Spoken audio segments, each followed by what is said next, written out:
Bonjour à tous et bienvenue dans cette nouvelle vidéo. Alors aujourd'hui je vous propose un petit comparatif entre deux machines qui sont présentées comme des machines professionnelles, à savoir la scie plongeante Maffel MT55cc et la Parkside PTSS 1200. Alors oui, vous avez bien entendu présenté comme des machines professionnelles, puisqu'aujourd'hui il y a beaucoup de professionnels qui font la promotion des machines Parkside en vous expliquant que ce sont des machines qui font très bien le travail, même pour des professionnels. Alors aujourd'hui on est vraiment sur le grand écart sur les réseaux, puisqu'il y a des personnes qui vous disent qu'il faut absolument des rabots à main Lie-Nielsen, donc qui coûtent un pont, pour pouvoir dégauchir de pièces de bois, alors que ces mêmes personnes ont des dégauchisseuses raboteuses et que bizarrement, lorsqu'il faut corroyer leurs pièces de bois, ils utilisent leur raboteuse dégauchisseuse. Et puis, à contrario, il y a des personnes qui vous disent que vous pouvez très bien utiliser des machines à 59 € et qu'elles vont remplacer des machines qui coûtent 10 fois plus cher.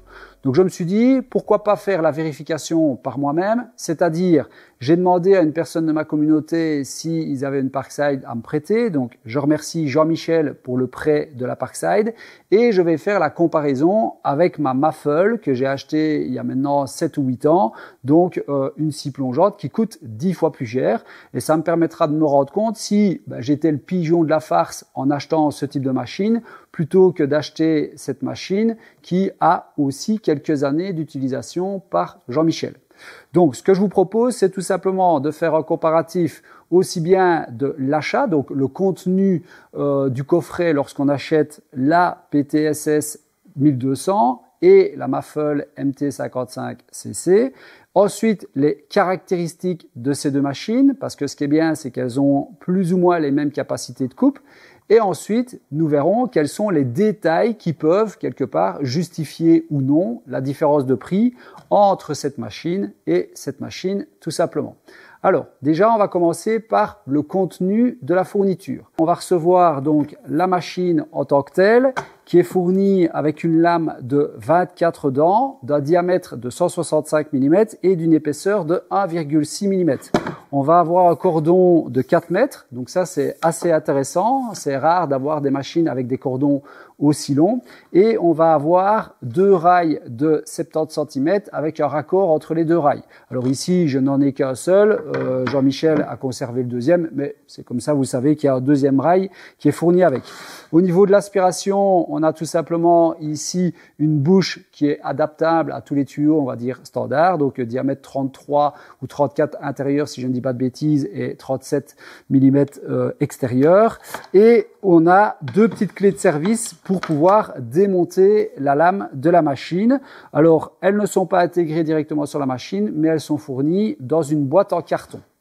Au niveau de la Maffel, première grosse différence, c'est qu'elle est livrée en Systainer. Donc, ça paraît bête, mais ça fait quand même déjà un certain surcoût, le Systainer et le côté pratique de rangement. Ensuite, on a donc la machine à proprement dite, qui est fournie avec une lame ici de 48 dents, avec un diamètre de 162 mm et une épaisseur d'1,8 mm. On a également un rail qui, lui, est de 160 cm de long, fourni directement avec la machine. Donc, c'est tout ce qu'on a fourni avec la Maffel. Donc, grosse différence au niveau de la fourniture, c'est le Systainer et le fait que la clé de service pour démonter la lame est directement intégrée à la machine. C'est un détail, mais ça a son importance. On a également la bouche d'aspiration au même diamètre que sur la Parkside. Par contre, ici, il y a des crans de blocage au niveau de la bouche d'aspiration qui nous permet justement d'orienter le tuyau d'aspiration en fonction de ce qu'on coupe pour s'assurer que ça n'accroche pas le rail ou tout simplement que ça n'accroche pas la pièce de bois qu'on est occupé à découper. Donc c'est un petit détail, mais qui a de nouveau son importance et qui peut justifier de nouveau un petit surcoût plus un petit surcoût. Maintenant, au niveau des caractéristiques. La Parkside a une puissance moteur de 1200 watts avec une vitesse unique de rotation de 5200 tours minute. C'est-à-dire qu'on n'a pas de variateur de vitesse pour permettre d'adapter la rotation de la lame en fonction du matériau qu'on va couper. Au niveau de la Mafell, on a un moteur de 1400 watts, donc on a quand même 200 watts de puissance supplémentaire par rapport à la Parkside. Et par contre ici, on a un variateur de vitesse, donc on a 6 vitesses qui nous permet de passer de 3500 tours minute à 6250 tours minute. Ça paraît être un détail, mais ça a toute son importance justement pour nous garantir une qualité de coupe permanente. Peu importe le type de coupe et peu importe le type de matériau qu'on va couper. On va devoir installer une lame qui est adaptée évidemment à la coupe qu'on va exécuter, aussi bien pour le type de matériau ou le style de coupe. Donc du bois massif, on va pas mettre la même lame pour tronçonner le bois massif que pour le déligner. Et on va également adapter la vitesse de rotation de la machine par rapport à la lame et au matériau qu'on va couper. Et donc, dans tous les cas, cette machine-ci va nous garantir une coupe optimum. Contrairement à la Parkside qui, malheureusement, n'a qu'une seule vitesse de coupe qui est de 5200 tours minute et donc va vous limiter dans la coupe de certains matériaux. D'ailleurs, le délignage en bois massif, ça va être assez compliqué avec ce type de machine. Donc, voilà un petit peu déjà une très grosse différence entre la Mafell et la Parkside qui va déterminer tout simplement la qualité de vos coupes par rapport aux matériaux que vous allez couper. Pour moi, c'est un point essentiel. Ensuite, on va avoir les différents réglages de profondeur et d'inclinaison de la machine. Au niveau de la Parkside, on a ici un petit curseur de profondeur avec une petite molette rouge qu'on va monter ou descendre en fonction de la profondeur souhaitée. Et on a deux petits traits donc qui vont déterminer la profondeur de coupe avec le rail au niveau du B et sans le rail au niveau du A.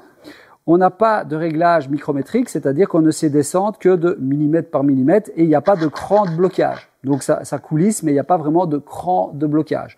Donc c'est plus ou moins précis. Si maintenant vous mettez une lame différente que celle qui est fournie sur la machine, eh bien la jauge fatalement ne sera plus adaptée correctement à la profondeur que vous aurez réglée sur votre machine. Donc au niveau de la profondeur de coupe, celle-ci, comme je le disais, elle peut aller jusqu'à 56 mm de profondeur sans le rail et 51 mm de profondeur avec le rail. Au niveau de l'inclinaison de la machine, on a de nouveau une petite molette ici sur l'avant et une petite molette ici sur l'arrière qui nous permet de l'incliner de 0 à 45 degrés avec toutes les graduations intermédiaires évidemment. Une fois qu'on a sélectionné la graduation souhaitée, eh bien on va tout simplement bloquer notre réglage et on va pouvoir exécuter notre coupe tout simplement. Donc ça c'est pour les réglages de profondeur et d'inclinaison de la lame sur la Parkside. Maintenant au niveau de la Mafell. Au niveau de la profondeur de lame, pareil, on va pouvoir jouer avec la jauge de profondeur en fonction de la mesure souhaitée. Là, par contre, on a des crans. On sent vraiment qu'il y a des crans de blocage par rapport à une certaine mesure. On a également une petite molette rouge ici qui va déterminer la profondeur de coupe avec le rail ici au-dessus ou sans le rail ici en dessous. D'accord? Maintenant, la différence entre la Mafell et la Parkside, c'est qu'on va pouvoir avoir un réglage micrométrique. Donc, admettons, je veux faire une rainure dans ma pièce de bois à 10 mm de profondeur. Je règle ici ma jauge à 10 mm. Et lorsque j'ai fait ma première passe, je m'aperçois que je suis à 9,5 mm par exemple. Donc 9 mm et 5 dixièmes. Eh bien, je vais pouvoir jouer ici avec le réglage micrométrique pour pouvoir l'ajuster et m'assurer d'avoir 10 mm de profondeur de coupe en fonction du type de lame qui va être installée dessus. Comme je le disais au départ, on a une lame de 162 mm qui est fournie, mais si vous installez une lame de 160 mm, il va falloir jouer justement avec cette jauge pour que la mesure soit adaptée et donc jouer avec ce réglage micrométrique. Ça, c'est une première chose. Deuxième point important qu'on a sur la Mafell et qu'on n'a pas ici, c'est qu'on a ici une petite molette de blocage. Cette petite molette de blocage, elle va permettre de faire une coupe à 2,5 mm. Donc la profondeur de coupe est bloquée à 2,5 mm. À quoi est-ce que ça sert? Eh bien, lorsqu'on va couper des panneaux mélaminés ou stratifiés, ça va pré-inciser la mélamine ou le stratifié. Donc on va couper une première fois avec une profondeur de 2,5 mm. Ensuite, on va désactiver ce blocage de profondeur et on va pouvoir faire notre découpe à la profondeur complète souhaitée pour couper notre panneau. Vous allez me dire, bon, je peux le faire avec la Parkside, c'est-à-dire que je vais me régler à 3 mm de profondeur ou 2 mm de profondeur, je fais une première coupe et puis je règle à la profondeur souhaitée. C'est vrai. Mais ici, j'ai juste ce petit bouton à actionner ou désactionner pour pouvoir faire ma première coupe en ayant fait mes réglages dès le départ. Donc, je rappelle que c'est des machines qui sont destinées aux professionnels et qui sont présentées comme des machines pour professionnels. Et un professionnel, ce qu'il cherche, c'est avoir de la rentabilité, donc gagner du temps. Ces petits détails font qu'on gagne pas mal de temps. Et puis, au niveau de la précision, de nouveau, avec le réglage micrométrique ici, ça va me permettre d'avoir une précision accrue sans devoir tourner pendant des heures pour faire mes réglages, ce qui n'est pas le cas de la Parkside. Ensuite, au niveau de l'inclinaison, donc ici, on s'est allé de 0 à 45 degrés. Sur la Muffle, on a un moins 1 degré. Donc, on va pouvoir ici actionner le petit bouton vers l'arrière et décaler notre machine vers la gauche. Donc, une fois qu'elle est décalée, donc on desserre la petite molette, on tire vers l'arrière, on bloque et on resserre la molette.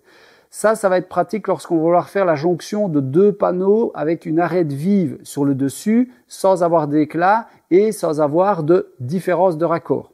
Donc on a un angle à moins 1. Et puis on va pouvoir aller donc à 45 degrés, de nouveau en desserrant la petite molette sur l'avant.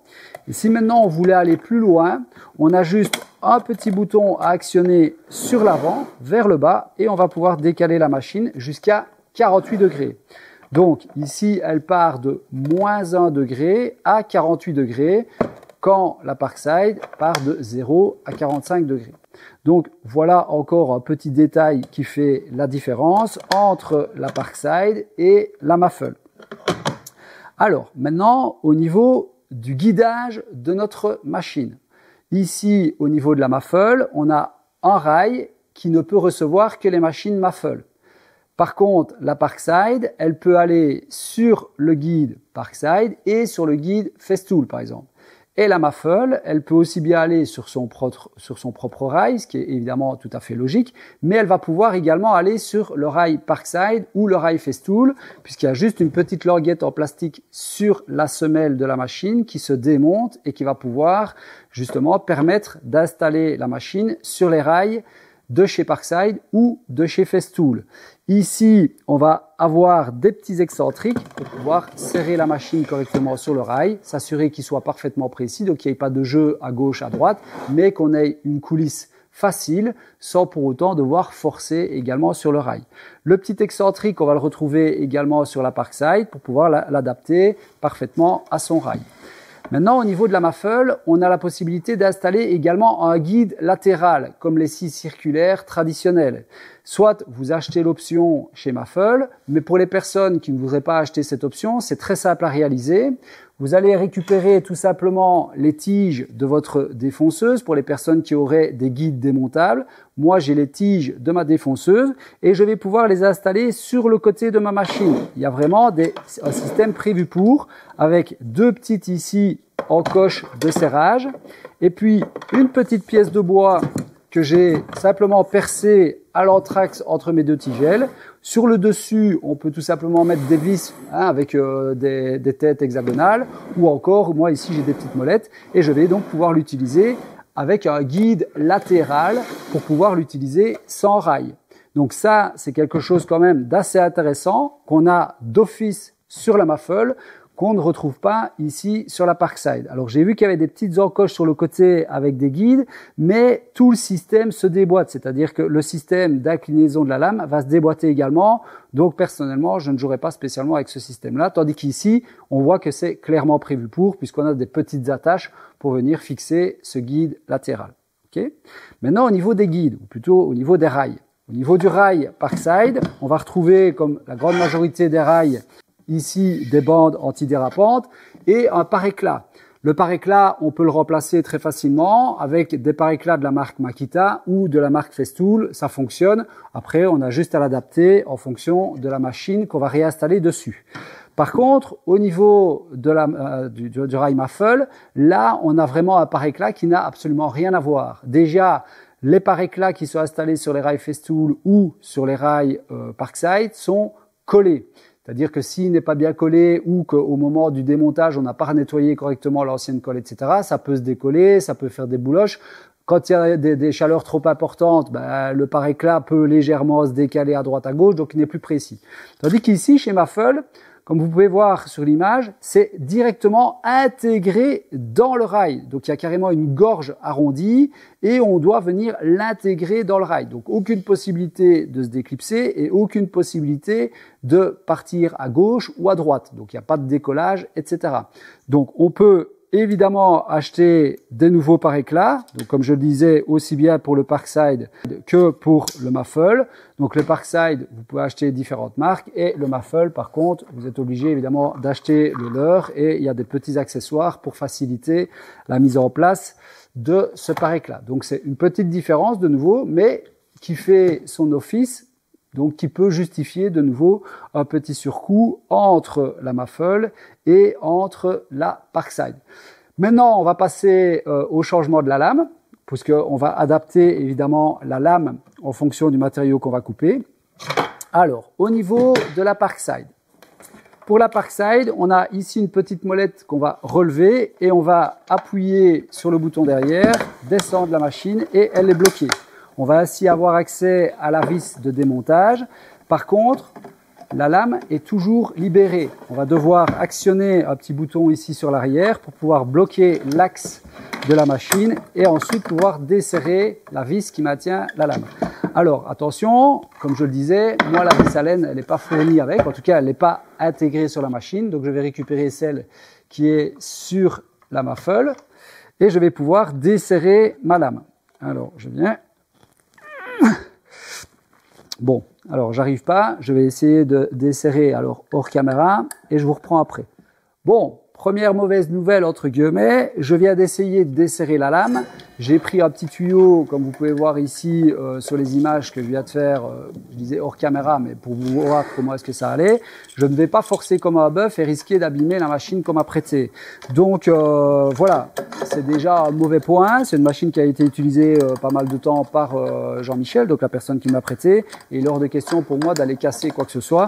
Donc déjà, je m'aperçois que c'est pas facile de changer la lame, voire impossible. Donc moi, je ne prends pas de risque. Donc déjà, gros point négatif, c'est que je ne peux pas mettre la lame qui serait adaptée à la coupe que je veux faire. Ça, c'est pour le changement de lame de la Parkside. Alors après, le système, vous avez vu comment ça fonctionne. Maintenant, au niveau de la Mafle, on a tout simplement un petit bouton ici sur l'arrière à appuyer, relever le petit levier ici et on a donc le capot qui s'ouvre tout simplement. Là, on a accès à la vis qui maintient la lame. Je viens récupérer donc la clé Allen qui est directement intégrée sur la machine et je vais pouvoir desserrer ma lame.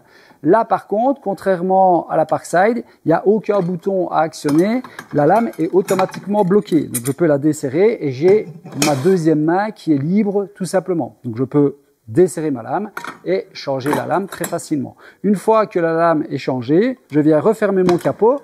J'appuie, donc j'exerce juste une pression sur le capot et je peux redescendre tout simplement le petit levier. Et ma lame a été changée. Donc vous voyez, c'est simplissime et de nouveau, c'est hyper rapide à remplacer, hyper intuitif. Donc ça, c'était pour les caractéristiques, les réglages, etc. Maintenant, on va exécuter une coupe dans un panneau mélaminé et dans du bois massif. Alors là, je suis un peu embêté parce que malheureusement, je ne sais pas changer la lame sur la Parkside. Donc je vais juste me contenter de faire du tronçonnage et du délignage dans le bois massif et je vais faire une coupe dans le mélaminé, mais tout en sachant que de toute façon j'aurai des éclats puisque la lame qui est fournie avec n'est pas adaptée. Par contre, pour la Mafle, je vais utiliser la lame qui est fournie avec la machine pour couper le mélaminé en utilisant justement le réglage de profondeur de 2,5 mm et puis la profondeur de coupe. Et puis, je vais changer la lame et je ferai une coupe en tronçonnage et une coupe en délignage sur le bois massif. Comme ça, on verra comment les machines se comportent et on va voir aussi un petit peu le bruit des moteurs. Est-ce qu'il y a une différence ou pas? Allez, j'installe tout ça et je vous reprends pour les découpes.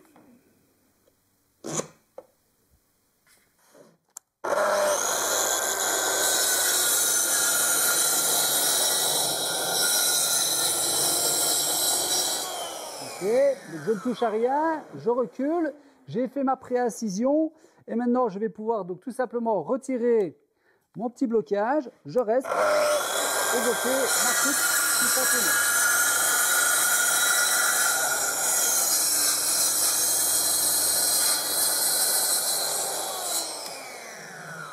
la découpe est parfaitement exécutée et que je n'ai pas d'éclat au niveau de mon panneau. Donc maintenant, je vais essayer avec la Parkside. Alors, comme je le disais, ici, il n'y a pas de petit capot pour l'aspiration supplémentaire par rapport à la Muffle, d'accord? J'ai fait mon réglage de profondeur et je vais donc pouvoir faire ma coupe tout simplement. Je précise qu'ici, la lame n'est pas adaptée, mais ça va me permettre d'entendre le moteur, voir les différences, etc. J'ai réglé la même profondeur de coupe, etc. Allez, c'est parti.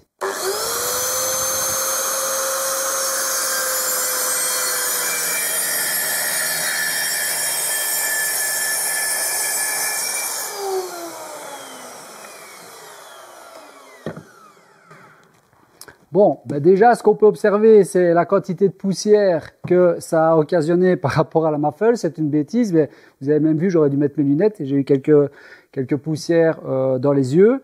Donc, ça paraît de nouveau une bêtise, mais quand on est sur chantier, chez les clients, etc., dans certains cas, on doit exécuter des découpes à l'intérieur, ben, ça démontre de nouveau la différence d'aspiration d'une machine et de l'autre. Ce sont des petits détails, mais mis bout à bout, qui font malgré tout la différence.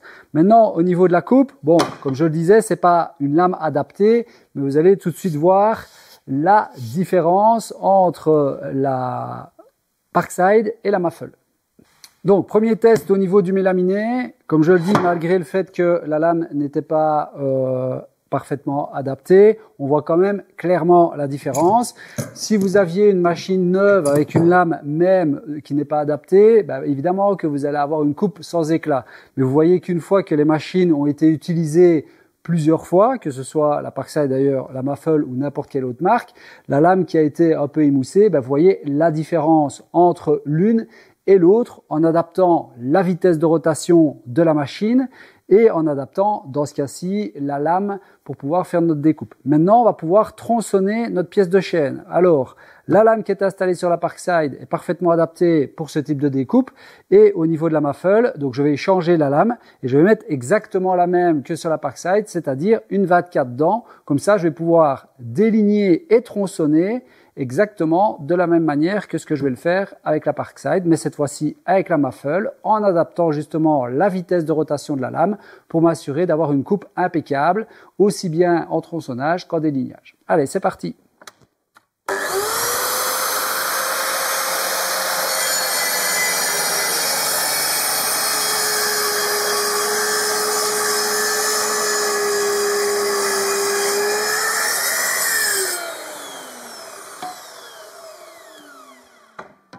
Donc ici, la lame est parfaitement adaptée. Qu'est-ce qu'on voit déjà? Ben que c'est bien brûlé sur le bois de boue, donc on est en tronçonnage, et on a bien entendu le moteur de la machine qui diminuait. Donc ensuite, on va essayer en délignage. Je suis pas sûr que je vais réussir à la déligner. Mais avant, comme je suis dans cette position-ci, je vais tronçonner donc avec la Muffle, cette fois-ci en installant une lame 24 dents, donc exactement comme celle installée sur la Parkside. Allez, c'est parti!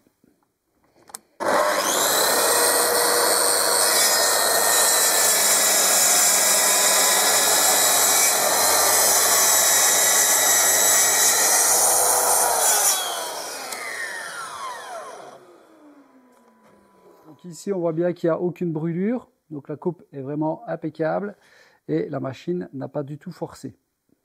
Au niveau du tronçonnage, on a quand même vu une différence, au niveau de la qualité de coupe d'une part, mais également au niveau du moteur. Le bruit du moteur est resté constant tout le long de notre coupe.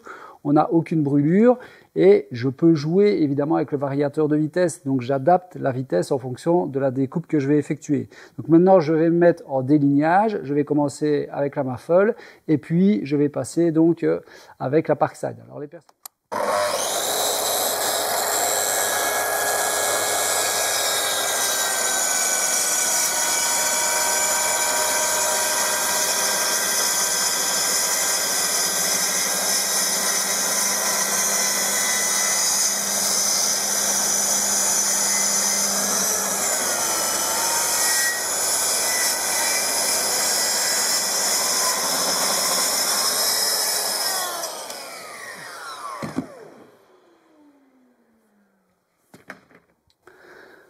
Donc, ici, on voit que ça a un petit peu brûlé là. Pourquoi? Parce que je me suis arrêté sur place et donc elle continue à tourner et c'est pour ça qu'il y a un peu de brûlure. Sinon, lorsque j'avais ma coupe constante, on voit bien que je n'ai aucune brûlure et que la coupe est nette.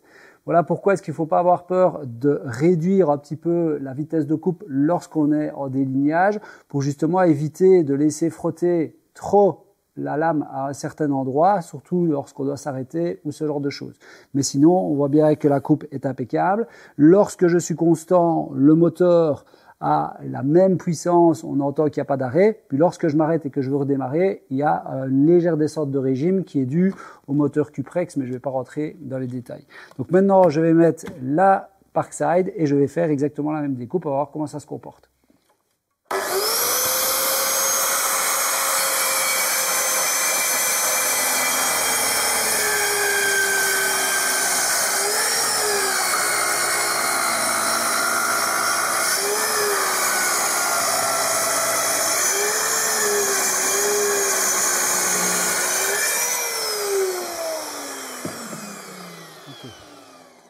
Alors, on a un peu le même principe ici, c'est-à-dire qu'on a une coupe relativement propre, mais dès le départ, on voit à l'entame ici que j'ai dû brûler. Ça brûle plus ou moins tout le long, et puis là, ça va beaucoup mieux.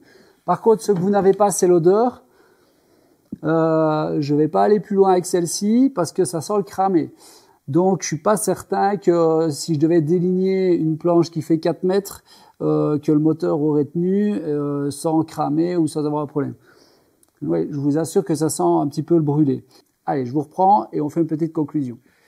Nous voilà donc arrivés à la fin de cette vidéo. J'espère que ce petit comparatif vous aura plu. J'ai tenté d'être le plus objectif possible.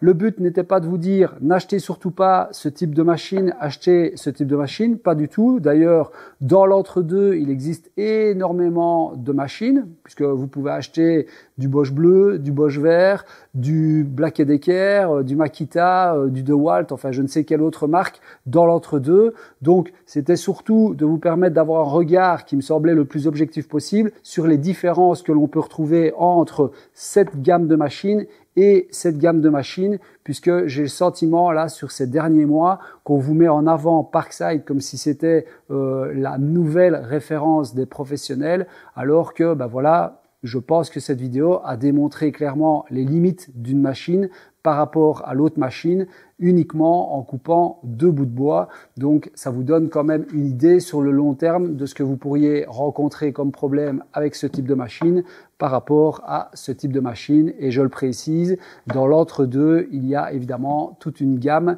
qui sépare et qui serait plus adaptée peut-être à une situation ou à une autre. Voilà. Je vous souhaite à tous une bonne soirée ou une bonne journée en fonction de l'heure à laquelle vous avez regardé cette vidéo. Et je vous dis à bientôt pour de nouvelles aventures. Salut, salut!